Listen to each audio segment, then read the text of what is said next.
affordable credit and strengthen small businesses. The evidence presented suggests that many Kenyans have yet to experience the relief that was promised.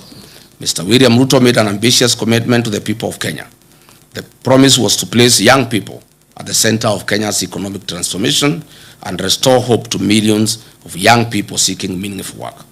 The population of Kenya is 75% youthful. The African Union has long urged African countries to harness this demographic dividend by investing in young people. It is therefore fitting that we assess one of the administration's flagship commitments, expanding credit opportunities to Kenyans' youth. The Kenya Kwanza administration promised to establish a 50 billion hustler fund to provide affordable credit to mama mboga, boda operators, mkokoteni operators, and other small-scale entrepreneurs. This commitment was to ease financial constraints, promote enterprise, and improve the livelihoods of ordinary Kenyans. Mr. William Ruto established the Hustler Fund, whose head and tail cannot be traced. As it were, the financing programs intended to support micro, small, and medium enterprises. The Hustler Fund is said to have disbursed 87 billion Kenya shillings to 28 million people. What a paradox. What a lie. I am wed to hear of anyone Kenyan saying that they have expanded their business courtesy of the Hustler Fund. Limiting the disbursement of funds to registered cooperatives would have probably made a greater economic impact and would have reduced the mobile loan default rate that is very high. I have raised fundamental questions on the effectiveness of the Hustler Fund in meeting its stated objectives. The truth of the matter is the high rate of loan defaults and low loan disbursements, in many instances 500 shillings, are insufficient to establish or grow a sustainable business venture anywhere in the country. This is simply a lost cause and was a fraud. 4 years ago, Kenyan women were promised dignity, economic empowerment, and their welfare. 4 years later, the women continue to experience economic hardships occasioned by a high cost of living, increased medical and education costs, and an unsustainable credit framework under the Hustler Fund and Women Enterprise Fund.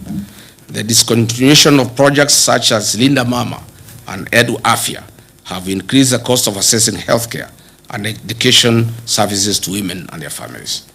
Mr. William Ruto has ignored Justice John Mativo's 2017 ruling and the former Chief Justice Maraga 2020 advisory to entitle a legislative framework and implement the 2/3 Jeta rule despite having a parliamentary majority.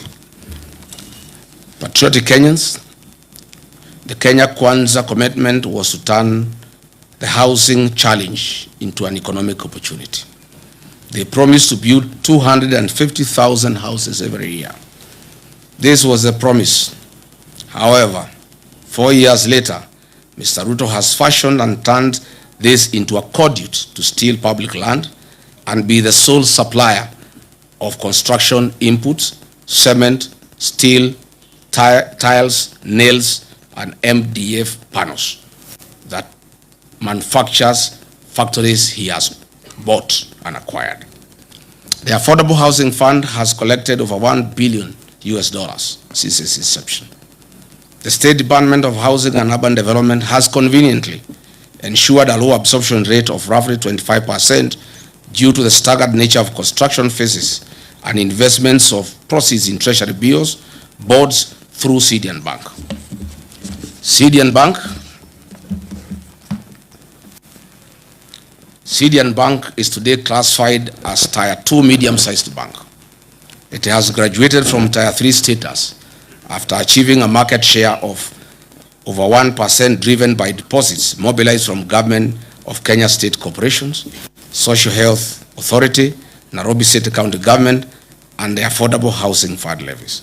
CDN Bank is worth 95 billion in asset value, Kenya shillings 74 billion in customer deposit, and a reported 1.7 billion net profit in the year ending 2025.